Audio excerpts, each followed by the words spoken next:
Ahora bien,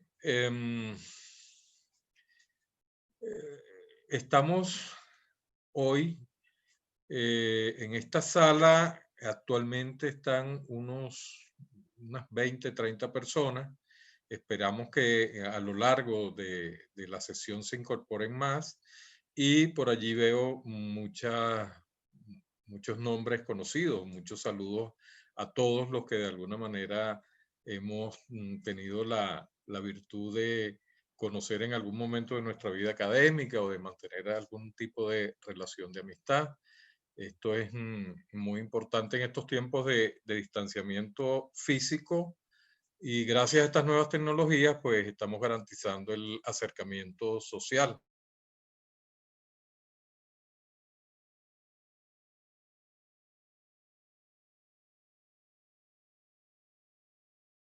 Un doctor en educación, egresado de la Universidad Pedagógica Libertador, es profesor eh, como profesión de pregrado.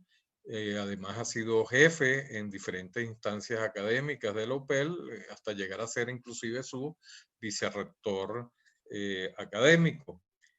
Hoy en día, el profesor Ríos nos acompaña en el doctorado en educación de la Universidad Católica, dando un seminario sobre teorías contemporáneas del aprendizaje, además de, por supuesto, ser tutor de diferentes doctorales.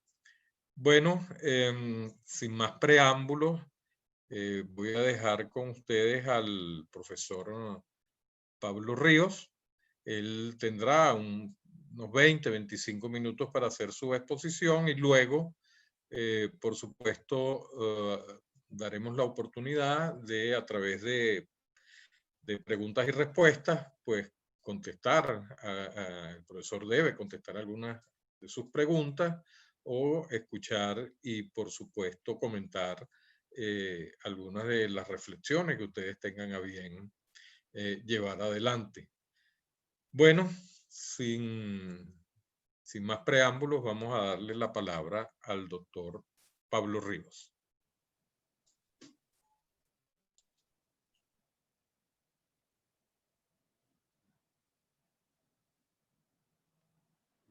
Bueno, buenas tardes.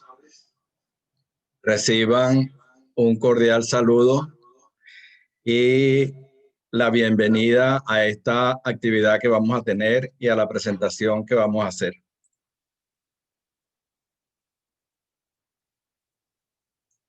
Como decía Tulio, en la presentación tiene por título Retos de la investigación científica. Y bueno, en primer lugar vamos a presentar los elementos que vamos a estar desarrollando. En primer lugar, las necesidades de las competencias investigativas en esta época. En segundo lugar, el planteamiento de las competencias investigativas, no solamente para ser investigador de profesión, sino más bien para comprender la lógica de la investigación científica. En tercer lugar, vamos a entrar propiamente en algunos retos importantes a los cuales se enfrenta cualquier investigador. En primer lugar, plantear el problema de investigación. En segundo lugar, ubicar la información pertinente para documentar su investigación. En cuarto lugar, combinar lo cualitativo con lo cuantitativo, y que la investigación tenga coherencia y tenga rigor científico. Dentro de la necesidad de las competencias investigativas, lo que se plantea es que en la mayoría de los sistemas educativos a nivel mundial y a nivel internacional se han planteado un conjunto de competencias básicas para la educación, un conjunto de habilidades, se le llaman básicas, fundamentales, esenciales, etc. Y dentro de esas se plantean generalmente las competencias comunicativas y las competencias lógico-matemáticas. Las competencias lógico-matemáticas no solamente como cálculo, sino más bien como razonamiento lógico. Y las otras competencias que habitualmente se consideran también son las competencias de carácter científico y tecnológico. En una sociedad como la que tenemos, donde el conocimiento es un factor fundamental, estas competencias tienen un papel determinante para desempeñarse en contextos cambiantes, dinámicos y complejos.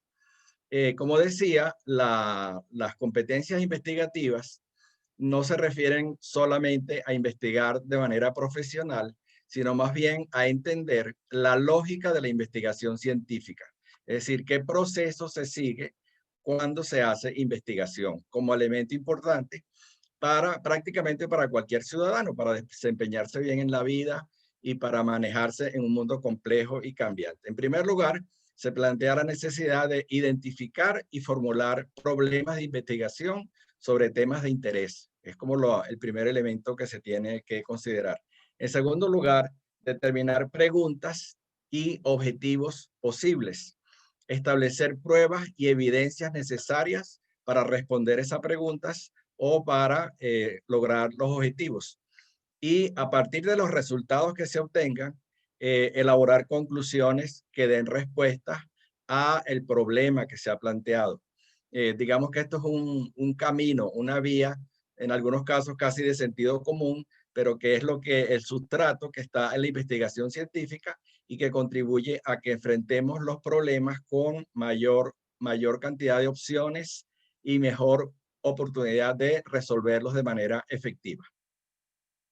Cuando se hace una investigación, el primer problema, por lo general, al que se enfrentan los investigadores es a plantear el problema, porque habitualmente la concepción que se tiene de problema como dificultad, contratiempo, etcétera, en el campo de la investigación científica toma otro cariz y se considera como un hecho, fenómeno o situación que no puede resolverse automáticamente, sino que requiere de reflexión e investigación.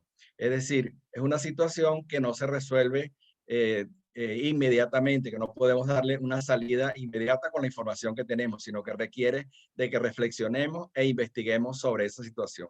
Y debe haber allí un vacío en el conocimiento y por tanto su resolución contribuye al avance de ese conocimiento. Surge la investigación de preocupaciones, necesidades que tengamos, intereses particulares que podamos tener o también de orientaciones institucionales. En algunos casos, las instituciones tienen, digamos, agendas de investigación y a las personas que quieren trabajar en esos grupos de investigación les asignan determinadas problemáticas para que la trabajen. Se trata en todo caso de pasar del tema al problema de investigación. Generalmente tenemos temas, pero esos temas hay que convertirlos en problemas investigables científicamente.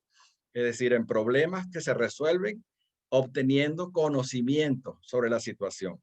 Y generalmente se concreta en una pregunta. Es lo que permite visualizarlo de manera específica y centrar el problema que se quiere atender. Preguntas, por ejemplo, como ¿qué relaciones hay entre un elemento, un factor y otro? ¿Por qué ocurre determinado fenómeno? ¿Cómo resolver X situación? ¿Qué cambios produce X sobre Y? Es decir, son posibles preguntas y preguntas que corresponden a distintos alcances de la investigación. Por ejemplo, una investigación correlacional, uno busca esto, qué relaciones ocurren. Si una investigación explicativa, ¿por qué ocurre? Cómo resolver un problema más aplicativa, etcétera. Es decir, que son preguntas que van a orientar la investigación y es a lo que hay que llegar para poder arrancar y tener una orientación general en el trabajo. En todos ellos, el problema que está detrás es un problema de conocimiento. Es decir, hace falta saber algo que permita responder esa pregunta. En definitiva, la investigación científica se trata de plantearse y enfrentar problemas y buscar su solución mediante la producción de conocimientos. Eso es como el centro y lo que se busca con la investigación científica y como digo, es uno de los retos iniciales y fundamentales a lo que se enfrenta el investigador de plantearse el problema de investigación. La pregunta clave para el asunto del problema de investigación sería ¿qué conocimiento contribuye a comprender, a tomar decisiones o a resolver determinada situación problemática? En todos los elementos vamos a tratar de ver cuál sería la pregunta básica. En este caso sería cuál es el conocimiento que contribuye a resolver la situación. En segundo lugar, el otro reto importante que tiene uno como investigador es ubicar la información pertinente para documentar la investigación. En esta época, como todos sabemos, tenemos mucha información a través de Internet, podemos llegar a cantidades inmensas de información, de datos de todo tipo, pero esa información está desorganizada. Es una información que cada quien va teniéndola, está en repositorios, en bases de datos, en revistas, en cantidad de servidores alrededor del mundo, y es mucha información y generalmente desorganizada. Y se puede perder mucho tiempo ubicando la información que le permita a uno documentar la investigación. Se ha acuñado una expresión que es la de alfabetización informacional, para decir que se refiere a la capacidad para localizar, organizar, evaluar y usar efectivamente la información necesaria. En este caso, la información necesaria para documentar la investigación, darle contexto teórico, contexto de investigaciones empíricas que se hayan realizado, y luego para contrastar los datos que uno haya obtenido con lo que ya se ha investigado en el área. La pregunta clave en este caso es, ¿qué información necesito para documentar mi investigación? ¿Sí? ¿Cuáles son los recursos, los datos, los conocimientos que yo tengo que tener para poder documentar la investigación que tengo que hacer? Como decía, hay mucha información y está desorganizada. Y si uno procede a buscarla de cualquier manera, va a obtener mucha información y seguramente va a ser muy difícil llegar a aquella que nos interesa. Entonces, la sugerencia, lo que se plantea, es que se debería proceder de manera estratégica, es decir, siguiendo un método, una pauta, una orientación que le permita a uno ubicar con más certeza esa información que uno necesita. Algunos elementos para esa búsqueda de manera estratégica sería, en primer lugar, utilizar las palabras clave. Como ustedes saben, cuando uno hace una investigación, generalmente se hace un resumen y después se utiliza un conjunto de palabras clave. Son términos o expresiones que recogen los aspectos fundamentales de la investigación. Esos términos son fundamentales para obtener información y son el primer elemento que le permite a uno dirigir la búsqueda de información sobre el tema que uno está investigando. En segundo lugar, puede servirnos ubicar el alcance de la investigación. Por ejemplo, si uno quiere una investigación descriptiva o una investigación comparativa o una investigación explicativa o evaluativa, entonces uno puede colocar esos términos en la búsqueda y ya uno sabe que eso va a dirigir de alguna manera los resultados que uno va a obtener. Otro elemento que puede servir también para ubicar las investigaciones que son pertinentes para la investigación que uno hace es seguirse por la naturaleza de los datos que a uno le interesa. Por ejemplo, si uno quiere investigaciones de tipo cualitativo o si uno quiere investigaciones cuantitativas o mixtas, entonces colocar esas expresiones ayudan también a que las investigaciones que uno obtenga sean lo más pertinentes posible para la investigación que uno realiza. Otro elemento interesante es utilizar e indicar en las búsquedas los autores que son representativos en el área. Cada área tiene algunos autores que son fundamentales, gente reconocida que ha publicado, que tiene trayectoria en el área. Entonces son autores que permiten ubicar uno dónde está el conocimiento, cuál es la frontera del conocimiento en este momento, que están investigando los autores que están más avanzados en esa área del conocimiento. El otro aspecto que ayuda, y es muy interesante buscarlo, es lo que se llama las revisiones o estados del arte. Eso se refiere a estudios donde recogen lo último que se ha investigado en un área en el último periodo de tiempo. Entonces, esas investigaciones son interesantes porque ubican al investigador en qué es lo último que se ha investigado, cuáles son las fallas que hay en el área, cuáles son las áreas controversiales, los conflictos, las dudas, las críticas que hay. Entonces, eso ayuda a que uno precise el problema que quiere investigar y, por ejemplo, se dé cuenta si lo que uno quiere investigar a lo mejor ya está investigado, o a lo mejor no se considera relevante en la literatura, en los especialistas en el área. Entonces, estas revisiones o estados del arte, como digo, son una fuente importante para documentar el área que uno quiere, que está trabajando. Cuando uno hace una vez que uno obtiene ya los resultados, hay una situación con la cantidad y la calidad de los resultados. Es decir, podemos tener muchos artículos, mucho material, y entonces en ese caso hay que buscar más afinadamente. Por ejemplo, aumentando la cantidad de términos que uno incorpora en la búsqueda. Y al revés, si uno tiene muy pocos, a lo mejor elimina algunos para ampliar la cantidad de documentos que uno obtiene. El otro aspecto importante es la calidad de los resultados. Entonces allí no toda la información tiene el mismo valor y hay mucha información de baja calidad en Internet. Entonces, hay que ubicar aquellos que tienen, son revistas arbitradas, por ejemplo, que son repositorios de universidades reconocidas y que permiten darle mayor solidez al trabajo que se esté haciendo. El otro elemento que hay que trabajar en otra área es que a esos artículos con los cuales uno finalmente se quede, hay que hacerles un análisis crítico. Es decir, hay que ver cuál es la validez, cuál es la confiabilidad, cuál es la coherencia que tienen esos trabajos. Es decir, hay que hacerle un análisis que permita apreciar su calidad en definitiva y en función de eso, uno determinar cuál es la utilidad de esos artículos para el trabajo que uno está realizando y para poder en definitiva incorporarlo. Bueno, estos son algunos de los elementos que permiten hacer una búsqueda más o menos sistemática y no perderse uno en un mar de información que muchas veces dificulta el ubicar la información que uno necesita. El otro aspecto, el otro reto que a veces se plantea en la investigación, sobre todo, por supuesto, en las ciencias sociales, es la combinación de lo cuantitativo y lo cualitativo. Hace unos años, hace un tiempo, prevalecía el enfoque cuantitativo, el llamado paradigma positivista, era lo que prevalecía en educación, por ejemplo, y en ciencias sociales, y es la que arropaba la mayor parte de las investigaciones.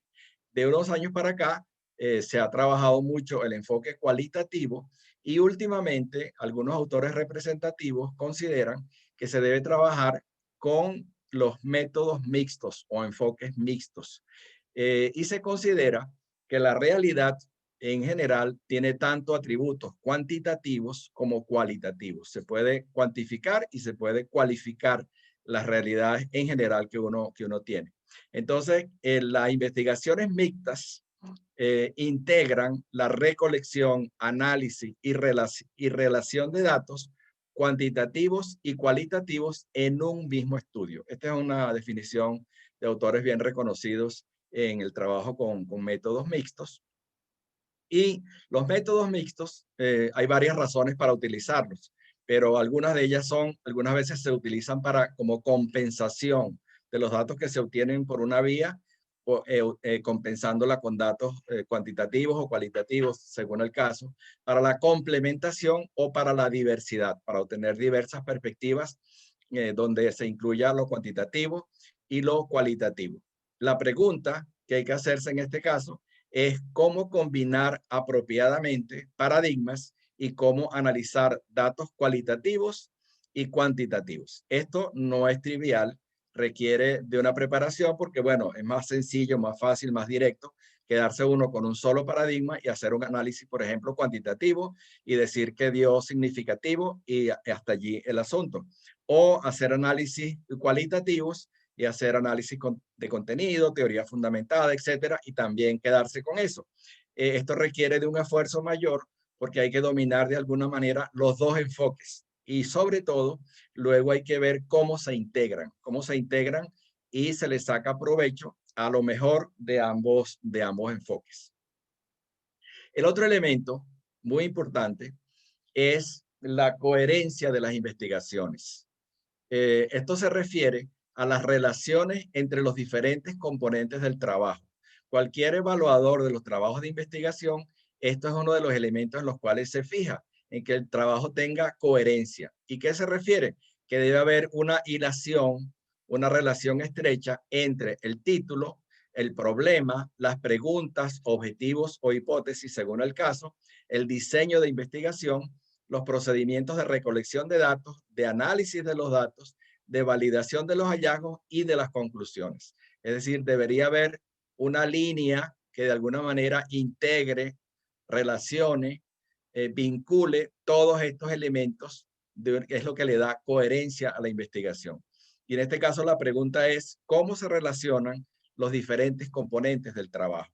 A veces ocurre que los trabajos, uno nota que el problema va en una dirección, los objetivos van en otra, etcétera. Entonces, esta es parte de los retos que enfrenta también los investigadores.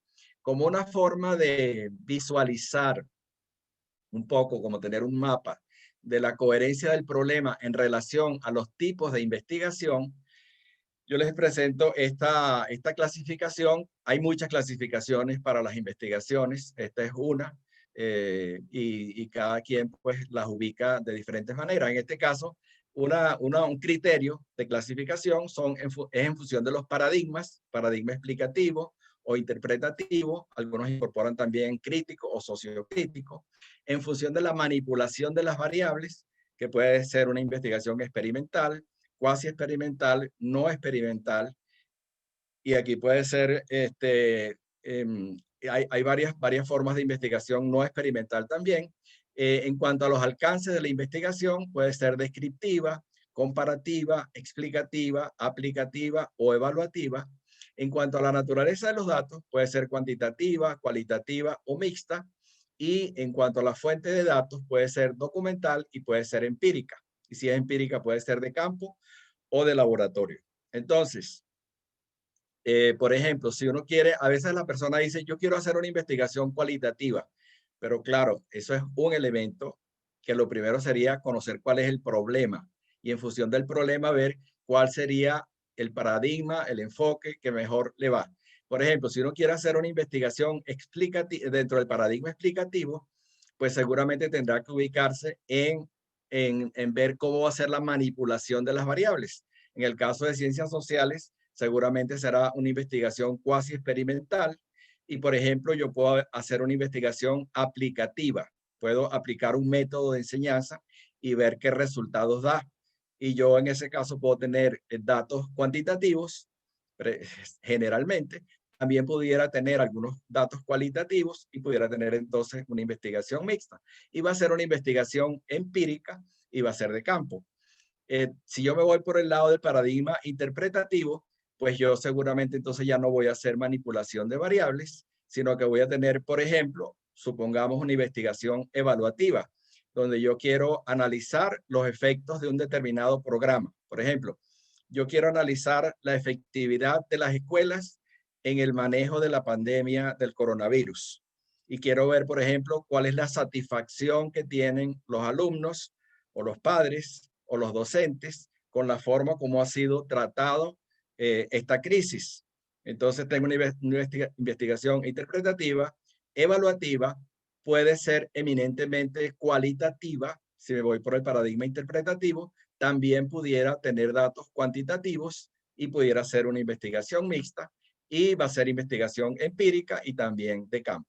Bueno, hay muchísimas posibilidades dependiendo de las investigaciones, pero en todo caso, la idea es que uno tenga como una especie de mapa que le permita a uno ubicar las diferentes opciones con las investigaciones y dónde ubicar la investigación que uno quiere realizar y qué características va a tener. El otro elemento, ya para cerrar, y muy importante, es el rigor que tiene que tener toda investigación científica. En este caso se trata de los modos y condiciones en que se produce el conocimiento científico. Es un criterio fundamental que para el análisis de las investigaciones y se ha manejado mucho en el campo de la investigación cualitativa, pero también en la cuantitativa. Entonces, cada enfoque, tanto el cuantitativo como el cualitativo, tienen en algunos casos diferencias en las denominaciones y sobre todo hay diferencias en cómo lograr el rigor en cada uno de los enfoques. Hay diferentes formas de abordarlo en cada caso. Para el caso del enfoque cuantitativo se habla, por ejemplo, de validez interna y para el cualitativo se habla de credibilidad. En el caso del cuantitativo se habla de confiabilidad como un elemento fundamental y en el cualitativo de dependencia o de auditoría. Otro elemento importante es el asunto de la objetividad. Hasta qué punto la investigación tiene elementos de objetividad y siempre hay rasgos de subjetividad, porque después de todo el conocimiento lo tienen sujetos que tienen su propia subjetividad, sus propias ideas, sus propios prejuicios, etc. Entonces se habla de objetividad o neutralidad y en el caso del cualitativo se habla de confirmabilidad. En cuanto a la validez externa o la aplicabilidad de los resultados de la investigación, son los términos que se usan para el enfoque cuantitativo, y en el caso del cualitativo se habla de generalización o de transferibilidad. En todo caso, para el rigor científico, la pregunta clave es: ¿qué debo hacer para que se pueda confiar en la veracidad de los resultados y en la solidez de las conclusiones? Bueno, estos son algunos de los elementos. Como digo, cada uno de estos criterios de la confiabilidad, tanto en el enfoque cuantitativo como en el cualitativo, tienen muchos elementos que hay que tomar en consideración para que la investigación tenga rigor, en definitiva. Bueno, con esto cerramos. Hay un libro que sacamos recientemente donde están desarrolladas algunas de estas cuestiones que hemos planteado, y les presento mis datos para cualquier cuestión que quieran comunicarse. Y muchísimas gracias por su atención, y pasamos entonces a las preguntas que ustedes tengan a bien formular. Muchísimas gracias por su atención.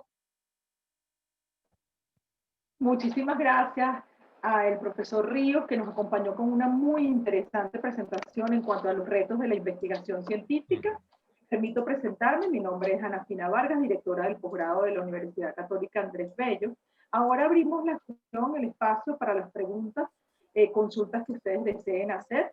Tienen la sección de preguntas y respuestas en la parte inferior de sus pantallas, y además disponen del chat en el cual pueden realizar también comentarios para compartir visiones en relación a este tema que es fundamental para los posgrados. Estos retos de la investigación científica además se perfilan como los principales elementos que impiden la conclusión del desarrollo de los programas de posgrados para muchos de nuestros estudiantes. Entonces quedamos atentos a sus preguntas y a sus comentarios por las secciones antes mencionadas.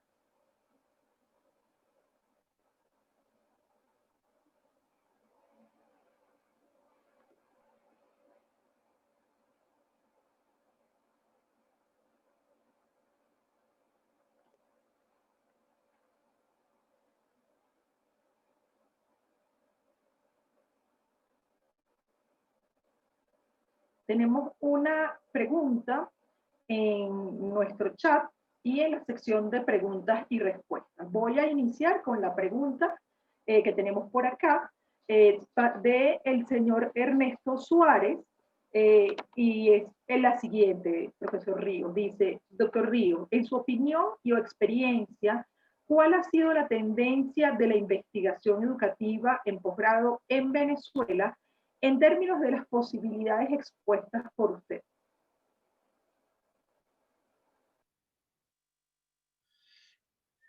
Bueno, gracias.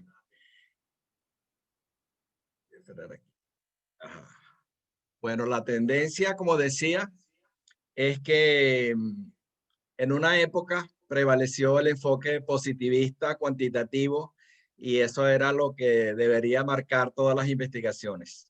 Últimamente, la impresión que yo tengo es que el panorama lo ha arropado básicamente el enfoque cualitativo. Sin embargo, yo creo que los extremos en este caso no son buenos, y lo que permite una aproximación más enriquecedora a la realidad y más compleja, a las realidades complejas y cambiantes que enfrentamos, es el enfoque mixto. Eso en un plano de lo que ha prevalecido como paradigma.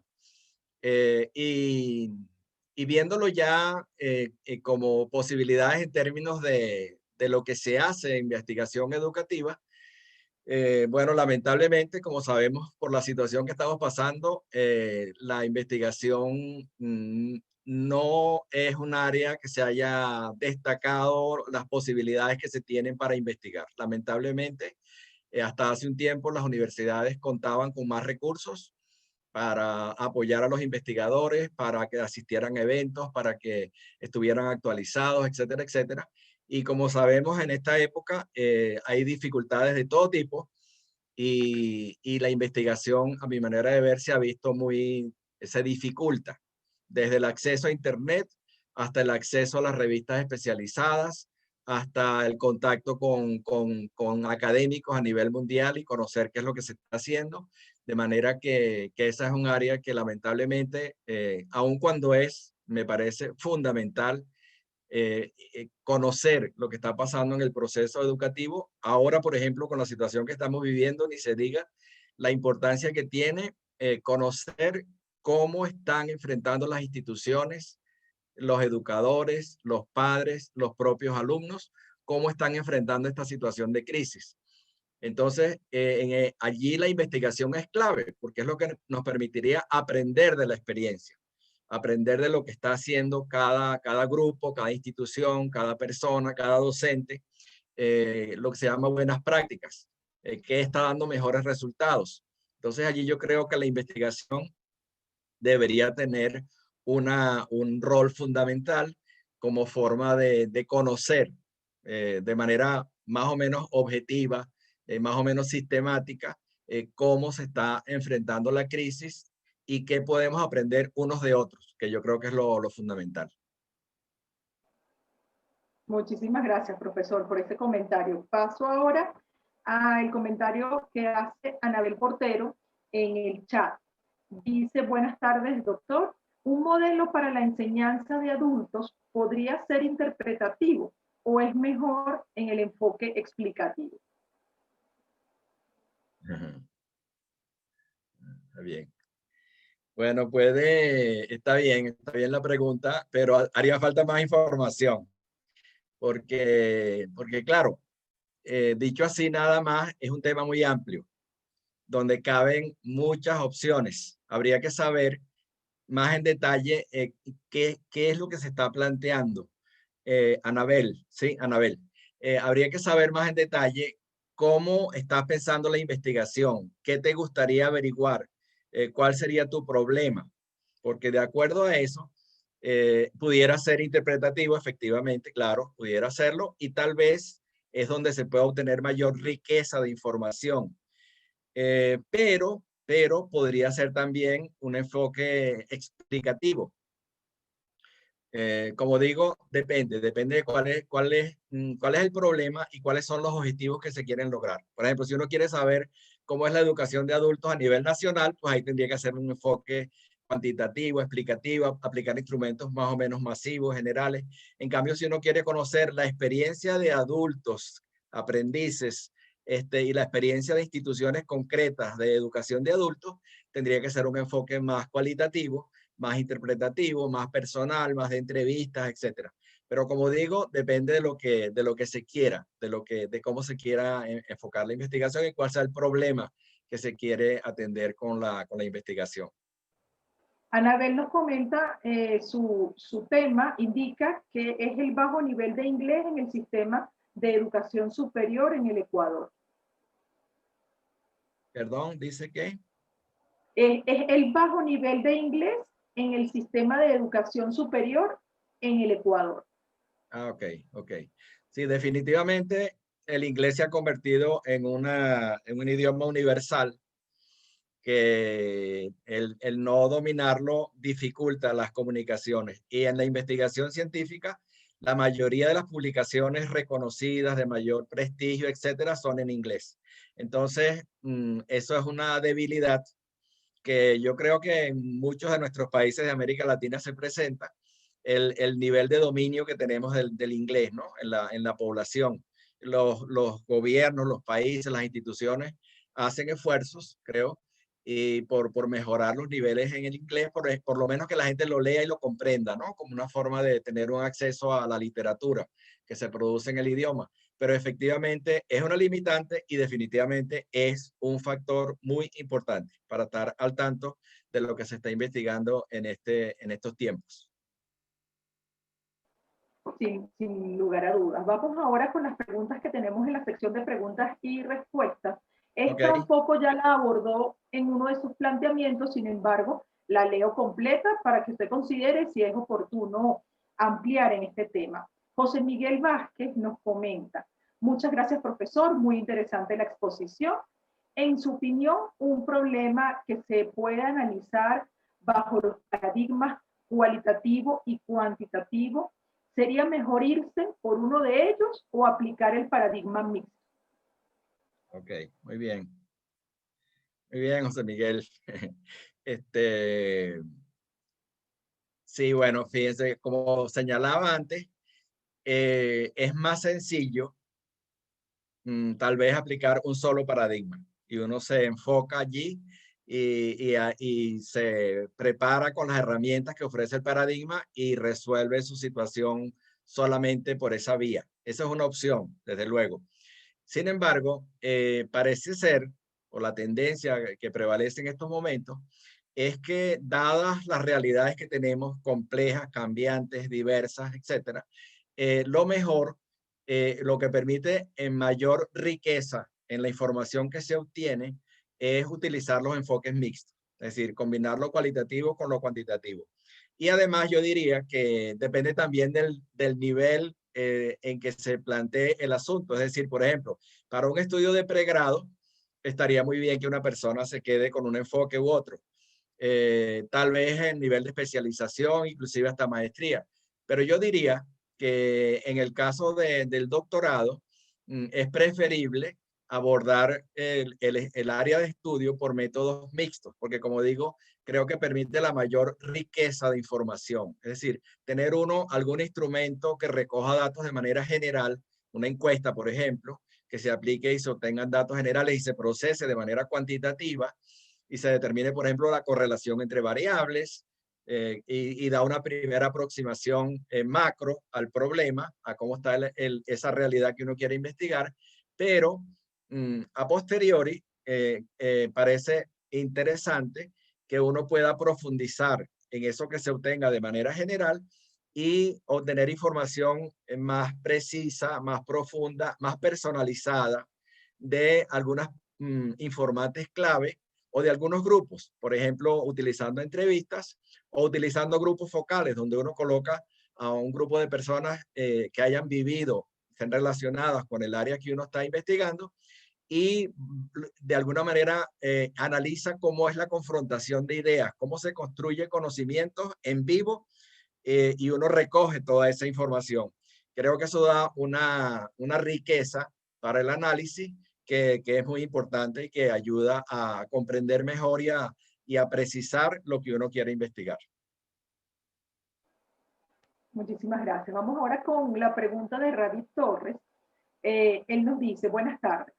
Al realizar el proceso de análisis de la información recopilada en la metodología de investigación cualitativa, ¿es igualmente relevante, pertinente y efectivo hacer este proceso con o sin uso de un programa informático especializado como el Atlas? ¿Por qué?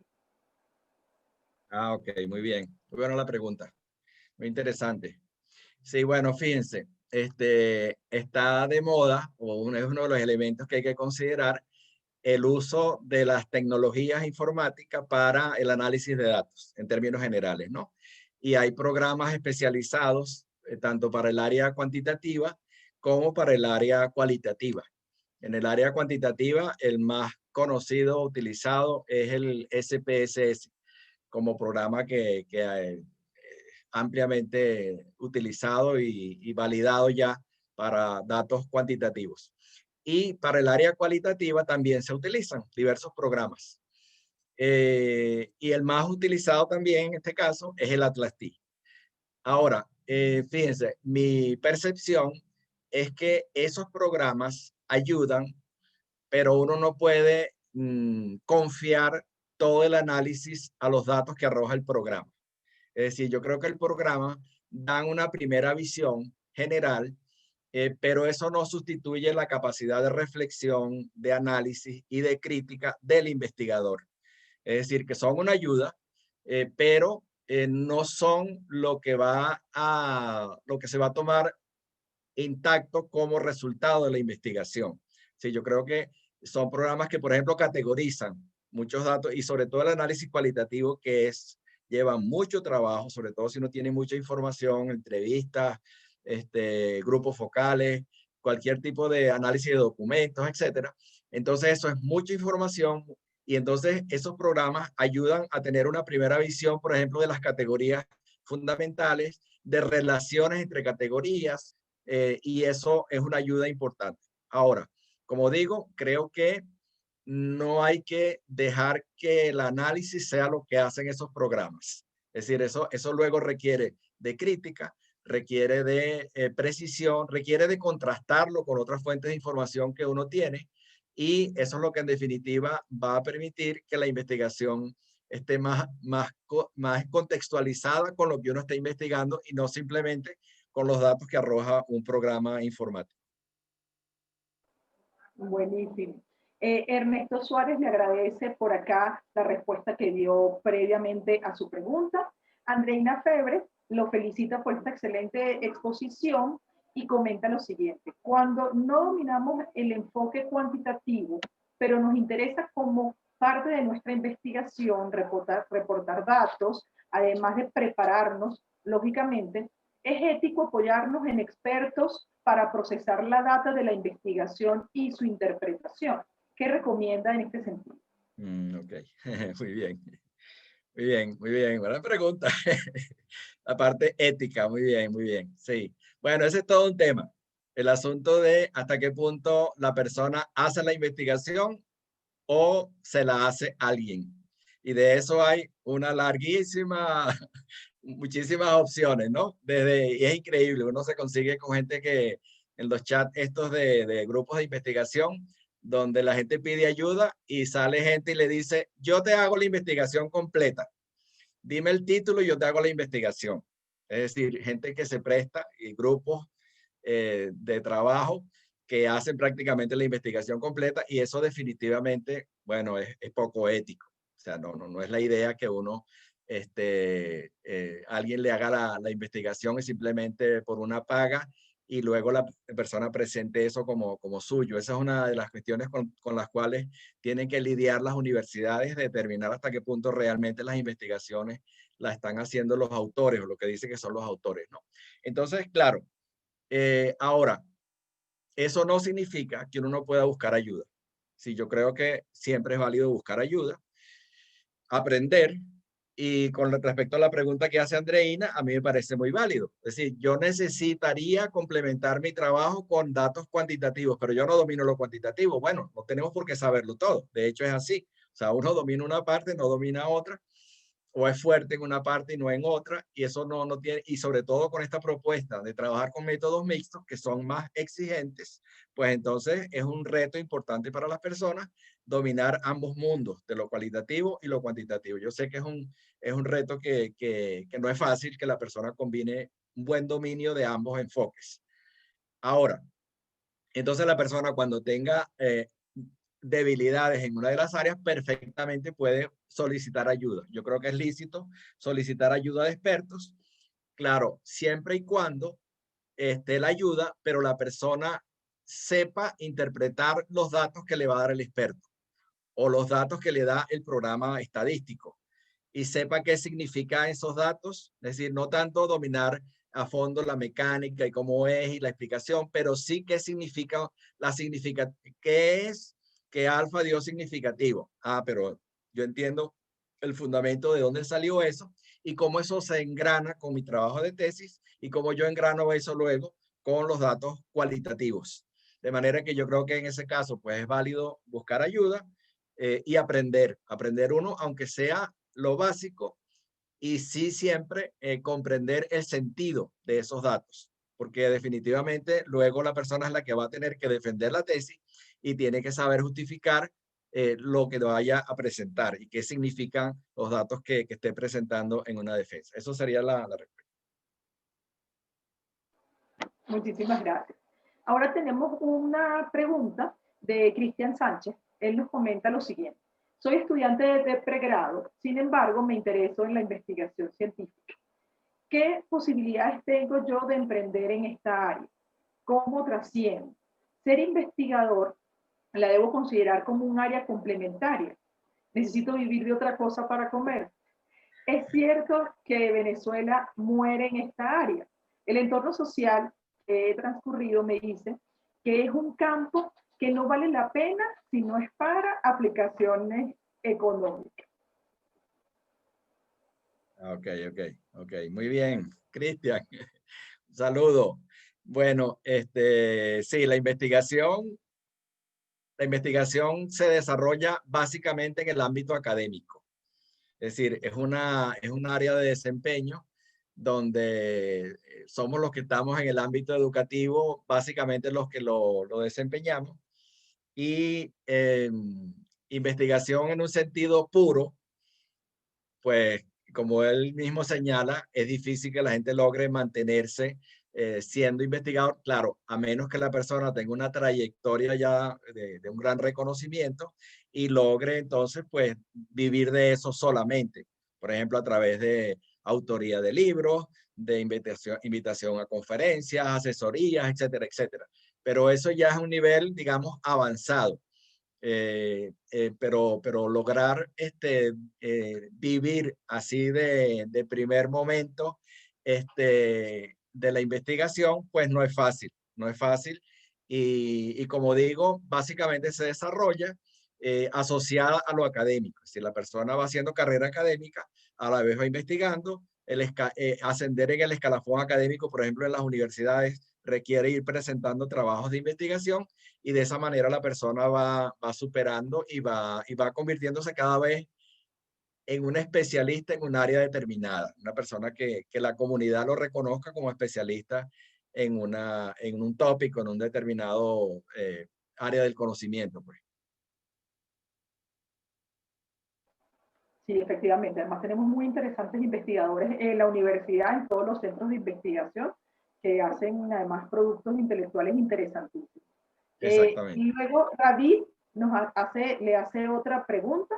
David Torres, ¿cuáles autores y documentos usted recomienda para hacer el proceso de análisis de información e integración de la misma en la investigación con métodos mixtos? Ok, muy bien. Muy buena pregunta. Bueno, hay un libro que es un clásico, donde él ha hecho mucho énfasis en las investigaciones mixtas, que es el famosísimo libro de Hernández Sampieri. Ese libro va ya por 800 y no sé cuántas páginas, un libro muy voluminoso. Y él se ha ido, no sé si tiene las sucesivas ediciones de ese libro, se ha ido dando cuenta del cambio, lo que decía, de lo cuantitativo como enfoque predominante hacia lo cualitativo y más recientemente hacia los métodos mixtos, hacia la combinación de lo cualitativo y lo cuantitativo. Y es un área que él desarrolla, yo diría, como referencia, que yo conozca como uno de los autores fuertes en esa área. Casualmente esta tarde y a esta misma hora, la Universidad del Norte de Colombia tiene de Colombia o de México, creo que es de México, tiene una charla con uno de los especialistas más destacados en esta área, que es Creswell. Él está, yo me inscribí, me ofrecieron después la presentación grabada, pero la persona que lo está preguntando, si nos deja sus datos, cuando yo la tenga, con muchísimo gusto, yo se la hago llegar y a todos los participantes también, si nos dejan sus datos, esa conferencia de que es uno de los autores más reconocidos en los métodos mixtos, en los enfoques mixtos. Y él, como digo, estaba presentando una conferencia con toda la rigurosidad a través de un posgrado de esa universidad, pero claro, coincidía con esta y entonces pues ellos ofrecían que luego mandaban la grabación. Como digo, las personas que estén interesadas, o si no a través de la universidad, en algún sitio la podemos colocar y le decimos a ellos para que accedan y con mucho gusto, pues en lo que yo la tengo, la envío para que esté a disponibilidad de las personas que estén interesadas, porque claro, este es un autor clave en esa área y es uno de los investigadores activos en métodos mixtos. Entonces, va a ser bien interesante oír lo que él esté planteando. Entonces, yo con mucho gusto se las haría llegar. Seguro, excelente. Lo que sería una primera opción es que esta charla que estamos teniendo ahora va a estar disponible en el canal de YouTube de Posgrado y allí podemos colocar entonces el enlace que usted nos comparte, así todos aquellos que vean esta sesión en diferido y además quienes aquí nos acompañan, pues van a poder repasar todo lo que ahora estamos conversando y además poder entonces ver esta muy importante información que nos va a compartir y más si es un experto en esta área. Ahora tenemos una pregunta de Andreina Febres Cordero. Por favor, díganos el nombre del libro de su autoría que mencionó previamente. El libro se llama Metodología de la investigación, un enfoque pedagógico, un enfoque pedagógico. Y está en Amazon, recién lo subimos ayer. Ese es un libro que ese subtítulo que tiene de un enfoque pedagógico va orientado a hacer la metodología de la investigación un poco más amigable, porque muchas veces la gente lee los libros de metodología, pero de saber metodología a hacer investigación hay un trecho. Entonces, si me permiten, les comparto que ese libro surgió porque cuando mis hijos, familiares cursaron bachillerato, les pedían una investigación científica, un proyecto, y me di cuenta que había muchas dificultades allí, tanto para los alumnos como para los profesores, para hacer el famoso proyecto científico. Y entonces me puse a pensar desde la educación, cómo se puede hacer para presentar la metodología de una manera más amigable, más sencilla, más digerible y que vaya apoyando a la persona para que realice investigación. Bueno, entonces con base en eso, empecé a trabajar en este material. Mi meta inicial era educación media. Cuando lo terminé, se lo mostré a los profesores de educación media, me dijeron que eso estaba muy difícil para los chamos, estaba un nivel muy alto. Y bueno, nada, desistí de la idea y lo que he hecho es complementarlo y ampliarlo y ahora lo estamos utilizando en otros niveles también. De manera que va a ser un placer compartir cómo les ha ido los que lo hayan revisado. En Amazon pueden revisarlo gratuitamente hasta el segundo capítulo. Tienen toda la primera parte, hasta el segundo capítulo lo pueden revisar y cualquier cosa, pues nos estamos comunicando para cualquier intercambio que la gente quisiera tener. Con mucho gusto. Buenísimo. Profesor, ahora en un rato, antes de que concluyamos, colocamos su dirección de correo en el chat para que además la tengan los participantes. Tenemos ahora una pregunta de María Panizo. Nos dice, buenas tardes, profesor, felicitaciones por su exposición. ¿Cuál es su opinión sobre el uso de índices bibliométricos para la curaduría de la información, como el factor de impacto y el índice H, para evaluar la calidad de las publicaciones durante la búsqueda de información? Muchos artículos que se encuentran en repositorios tienen buena calidad, sin embargo, no pueden competir con publicaciones extranjeras. ¿Cuál es su recomendación sobre este particular? Muchas gracias. Ok, interesante. Bueno, sí, esos son indicadores que le permiten a uno, lo que decíamos, de toda la información que uno encuentra en Internet, que es a veces sobreabundante y que está desorganizada, los índices bibliométricos ayudan a ubicar aquella que tiene mayor reconocimiento. Por ejemplo, cantidad de citas, cantidad de autores que citan esos artículos, reconocimiento de los autores del artículo. En general es como el aval que tienen. Ahora, como en todo, hay grupos de poder, hay grupos económicos, hay grupos que de alguna manera manejan estos círculos de excelencia y otros artículos, otros materiales, a lo mejor también de buena calidad, no tienen el mismo acceso. Con lo que hablábamos antes, por ejemplo, del inglés. El inglés a veces ya es una barrera porque la mayoría de las publicaciones de alto estándar, pues los artículos van a estar en inglés. De hecho, muchas publicaciones, muchas revistas se están moviendo, las que son tradicionalmente en español, a ser bilingües, como una forma de tener la opción de que sean leídas también en inglés. Además que la mayoría ahora son digitales, ya no está el asunto del papel y todo aquello, sino que fácilmente se tienen en digital y en ambos idiomas. De manera que yo creo que los índices bibliométricos son un indicador a considerar a la hora de uno evaluar los documentos que toma para su investigación. No es el único, pero sí son un elemento importante. Y el otro elemento que entra dentro de estas dificultades a veces es que muchas de las publicaciones son pagas.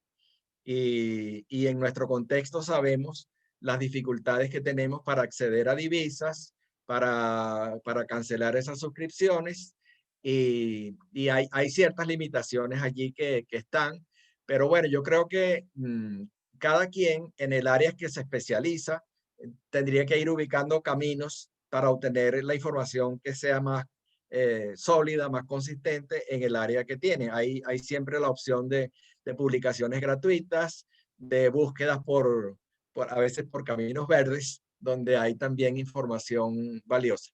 Eso sería. Perfecto, muchísimas gracias. Nos quedan 5 preguntas por acá en la sección de preguntas y respuestas. La primera, la de Nelly Alarcón Murillo, le felicita por su presentación y por este evento. Dice, doctor Pablo Ríos, yo quisiera desarrollar un problema de investigación educativa bajo el paradigma cuantitativo o debe ser cualitativo en el ámbito de formación docente. Ok. Bueno, está bien. Puede ser lo que uno quiera, en realidad. Puede ser como uno lo quiera organizar, porque de nuevo depende de lo que la persona quisiera trabajar. A mí el área de la formación docente es un área crítica. Mi universidad de base, que es la UPEL, se dedica a eso y es la universidad fundamental en la formación de educadores en el país. Y definitivamente creo que es un área crítica, un área crítica. Tradicionalmente se tenían periodos, en primer lugar, formación de docente y que la gente, desde que valore la carrera docente en adelante, porque sabemos que no es una carrera precisamente de las que más se valoran en nuestro país. Luego, la formación que dan las universidades, habría que ver hasta qué punto está actualizada con los nuevos enfoques, con el enfoque de competencia, con el enfoque constructivista, etcétera.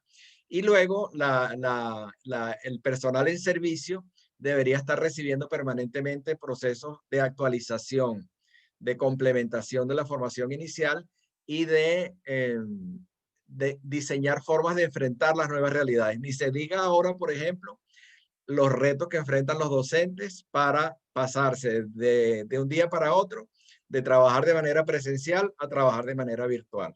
Es decir, esto es un reto gigantesco que amerita de una formación, de una preparación muy importante. Entonces, de manera que creo que la formación de los docentes es clave para la calidad de la educación. Es decir, de las variables que se han estudiado que inciden en la calidad de la educación, el docente tiene un papel fundamental, por una parte, y del docente su formación, porque no es cualquier docente el que enfrenta una situación educativa de manera profesional, no solamente transmitir información, sino en realidad hacer una labor que trascienda eso que lo pueden hacer las máquinas igualmente con la información que se dispone ahora. Es muy fácil con las tecnologías. Entonces yo creo que es un área en principio de una gran relevancia. Ahora se puede hacer, como decía igualmente Nelly, de manera cuantitativa o cualitativa, depende lo que te interese. Puede ser cuantitativa, por ejemplo, para ver cómo está qué nivel de formación pedagógica, por decir algo, tienen en grupos grandes de docentes en un estado, en una población, en un sector social, etcétera, y tener una información cuantitativa. También podría ser cualitativo, por ejemplo, haciendo una indagación más detallada de cómo es la formación de los docentes en particular, de algún grupo de docentes. Y para eso uno puede tener muchas vías, desde preguntarle al propio docente cómo es su formación, qué enfoques domina, qué autores conoce, cómo trabaja, hasta observar sus clases y ver hasta qué punto aplica esos enfoques vigentes en su práctica pedagógica. Analizar sus planificaciones podría ser otra fuente de información. Es decir, pudiera haber muchas vías para estudiar cómo es la formación docente, hasta qué punto los docentes están actualizados. Por ejemplo, en este momento, hasta qué punto están actualizados para manejar las tecnologías las tecnologías de la virtualidad en general. Allí tenemos un mundo que sería muy, muy interesante conocer y cómo está el aprendizaje acelerado que ha tenido que tener los docentes para ponerse al día y dar respuestas. La mayoría de los colegios, de las instituciones están a sobremarcha viendo cómo enfrentan la situación, cómo atienden las demandas de la mejor manera posible. Y hay todo un desarrollo en ese sentido. Y eso a nivel de pregrado, a nivel de posgrado, a nivel de las universidades. Nos conta, por ejemplo, de muchos colegios que están haciendo esfuerzos para ir probando, por ejemplo, plataformas para conectarse con los estudiantes, qué funciona, qué no funciona. Las universidades mismas y la Católica es un ejemplo de universidades que han tenido que hacer un gran esfuerzo en recursos tecnológicos, en recursos humanos, en recursos de todo tipo, para poder afrontar la situación de la virtualidad con un mínimo de calidad, porque el gran riesgo es que se dan cursos, pero hasta qué punto realmente los estudiantes están aprendiendo, qué le está dejando a ellos este proceso. Entonces, definitivamente eso es un área bien pertinente, bien importante, y como digo, se puede abordar desde un enfoque cualitativo o cuantitativo. Si alguien quiere, luego me detalla un poco más sus intereses y con muchísimo gusto nos podemos conectar y dar información un poco más detallada en función de lo que cada quien le interese para investigar. Sin duda, abre usted allí una beta de investigación inmensa, profesor. Ahora con este comentario en relación al uso de las tecnologías de información y comunicación para la docencia, creo que aquel que no tenía tema de investigación claro, que esté en esa búsqueda, usted le acaba de presentar un abanico interesantísimo de opciones. Ahora Bueno. tenemos el comentario de Alonso Javier Araujo. Nos dice buenas tardes, lo felicita por su presentación. Él escribe desde Valera, Estado Trujillo. Me gustaría conocer las impresiones del doctor Pablo Ríos en cuanto al papel de la investigación cual y cuantitativa en la búsqueda de soluciones a los problemas sociales, comunitarios, educativos y escolares. Muy bien, está bien. Interesante. Sí, bueno, uno de los objetivos de la investigación científica es que no solamente sirva para que la gente cumpla un grado o un posgrado o para que se genere un documento que vaya a una biblioteca, sino que parte de lo que se busca con la investigación es que tenga trascendencia, que tenga aplicabilidad, que tenga utilidad. Y las investigaciones sociales, pues esa es su orientación, que sirvan para enfrentar algún problema, para comprender mejor algún problema, para abordar soluciones específicas. De manera que ese debería ser uno de los objetivos fundamentales. Claro, siempre hay grados, hay lo que se llama investigación pura, investigación más teórica y menos aplicada, y que también es válida, que también es necesaria, investigación de los fundamentos filosóficos, epistemológicos, etcétera. Eso está bien y también es necesario, pero gran parte de la investigación tendría que tener una vertiente de aplicación. Y yo creo que la investigación mixta, cualitativa y cuantitativa, podría tener muchas posibilidades de esa aplicación práctica, de esa utilidad, porque con ambos enfoques se supone que la persona entonces, digamos que con el cualitativo, aterriza el asunto en personas en concreto, en situaciones vividas por sujetos particulares. Y de esa manera le da contextualización, le da pertinencia, le da vías para que eso pueda ser aplicado y tenga utilidad práctica. Creo que eso sería lo que le diría. Perfecto. Sabit Pacheco nos recomienda su libro, dice es un material excelente y repetimos entonces el nombre, Metodología de la Investigación, un enfoque pedagógico. Creo que ya tiene aquí un primer lector complacido con su material. Luego Ernesto Suárez nos dice, profesor Ríos, ¿qué opina usted de las investigaciones que derivan en modelos teóricos? ¿Estos modelos teóricos deben validarse? ¿Cómo? Ah, qué bien, muy bueno. Muy bueno. Bueno, tiene que ver con la pregunta anterior de la aplicabilidad, ¿verdad? Sí, fíjense, hay una corriente o hay una cierta opinión, a veces bastante fuerte, de que, por ejemplo, las tesis de doctorado tienen que concluir en alguna construcción teórica. Sin embargo, elaborar una teoría son palabras mayores, es una cuestión de una gran envergadura. Y hay autores que plantean que lo que uno hace son teorizaciones o aproximación teórica o teoría sustantiva, en el caso del enfoque de la teoría fundamentada. Pero en todo caso, en lo fundamental de una tesis de doctorado debería orientarse hacia la construcción teórica, hacia la teorización, o por lo menos a subir en el nivel de abstracción y buscar mayor generalidad de aquello que ha obtenido.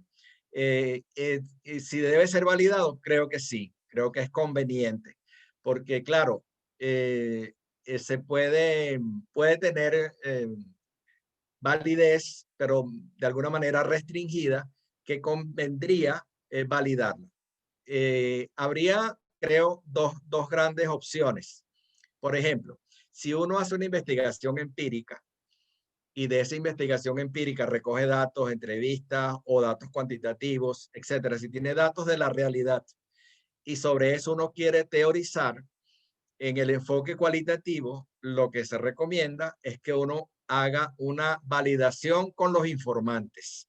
Es decir, a las personas que uno entrevistó, uno luego de que arma la teoría o la teorización de lo que obtuvo de ellos, uno luego le devuelve esa información a los informantes y le pregunta si eso recoge lo que ellos quisieron decir, como una forma de constatar que uno efectivamente está recogiendo el sentir, el parecer y la opinión y las creencias del grupo del cual uno obtuvo la información. Esa es una vía y está muy bien y es lo que correspondería en el enfoque eminentemente cualitativo.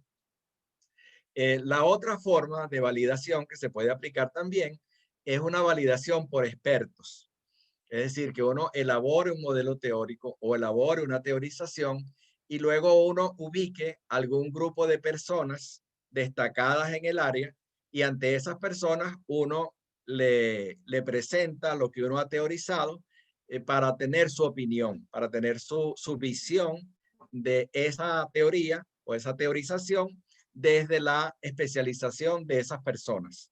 De manera que esto es una forma de contrastar y de validar también lo que uno ha elaborado como construcción teórica con otras personas. Como digo, pueden ser los informantes y pueden ser también expertos en el área.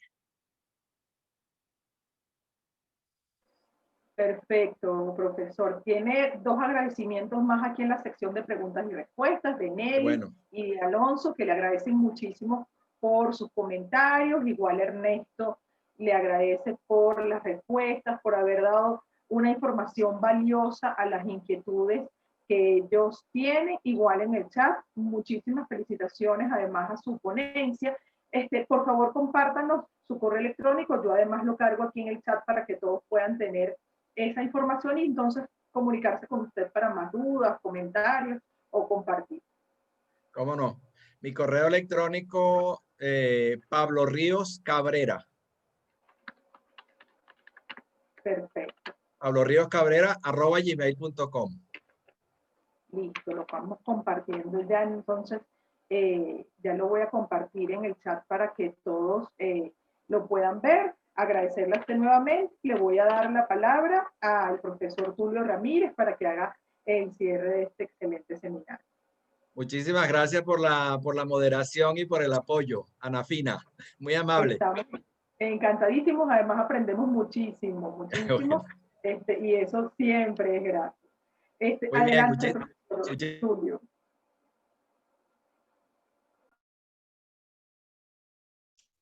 Bueno, muy bien. Muchísimas gracias al profesor Pablo Ríos. Creo que algunas cosas quedaron como bastante claras de la exposición. Creo que son aportes importantes. Primero, la realidad es muy compleja.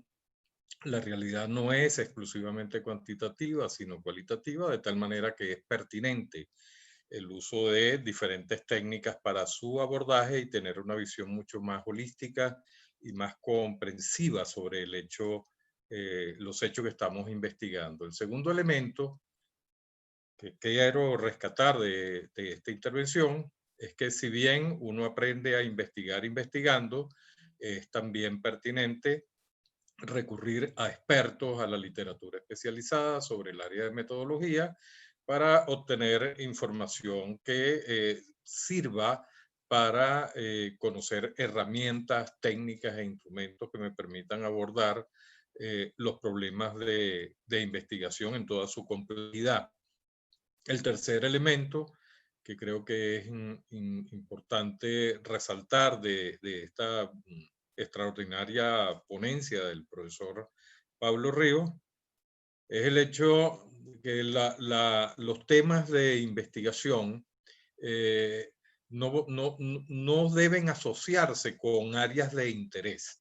El área de interés es el punto de partida, pero la construcción del problema es el desideratum para comenzar una investigación.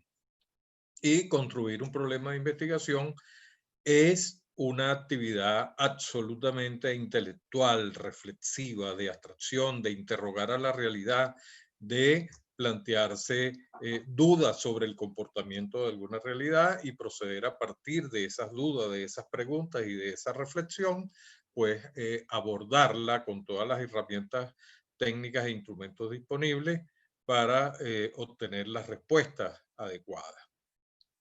Entonces, bueno, creo que estas tres ideas, por supuesto, muchas más están se consiguen a lo largo de su intervención. Afortunadamente vamos a tener la grabación de esta conferencia en el canal de YouTube y, por supuesto, el libro del profesor Pablo Ríos, ya tienen la referencia. Si quieren profundizar en algunos aspectos, pues pueden consultar. Debo agradecer, antes de culminar, por supuesto, la presencia de todos ustedes. Creo que apoyar este tipo de esfuerzos académicos de las universidades es importante, además es un motivante para continuar adelante y continuar haciendo lo que sabemos hacer, que es producir conocimiento, producir saberes y distribuirlos por todas las vías posibles, y una de las vías es a través de estos webinars.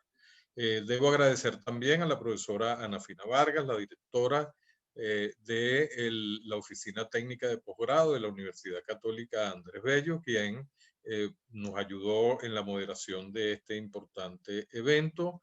Y, por supuesto, agradecer al profesor Pablo Ríos por su generosa intervención, disponer de su tiempo, sacrificar una participación de un evento tan importante como el evento del doctor Creswell. Sin embargo, pues su compromiso académico con la UCAP y con Venezuela, pues hizo que privilegiara esta participación aquí con nosotros. Bueno, muchísimas gracias en nombre del doctorado en educación de la Universidad Católica Andrés Bello.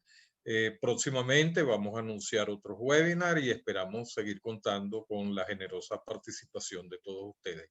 Muchas gracias, doctor Ríos. Muchas gracias, Ana Fina. Muchas gracias a todos los que participaron y nos vemos en otra oportunidad. Gracias y muy buenas noches a todos. Gracias. Gracias. Gracias a todos por su participación, por su presencia, por sus preguntas. porque las preguntas son parte de lo que activan procesos y uno puede desarrollar ideas que a lo mejor quedaron a medio camino. De manera que muchísimas gracias a todos por su participación, por las preguntas. Gracias, Anafina, por tu moderación, por tu acompañamiento, por tu apoyo, que fue muy importante porque ayudaste a organizar lo que iban planteando los participantes y a estructurar las intervenciones. Gracias a Tulio por la invitación y gracias a la Universidad Católica por ofrecernos este espacio. Yo creo que esto es una labor muy importante y que en épocas como la que estamos viviendo de aislamiento, de cuarentena y de dificultades, es un espacio, es una ventana que nos oxigena, que nos ayuda a reflexionar, a aprender y a compartir con los demás. De manera que me siento muy complacido de haber participado en esta actividad y de tener la oportunidad de uno, bueno, compartir con otros lo que uno ha ido organizando y de esa manera uno enriquece también y sigue aprendiendo y sigue con ánimo para seguir buscando nuevas formas de realizar las actividades. De manera que muchísimas gracias a todos. Ha sido un placer. Que estén muy bien. Muchas gracias.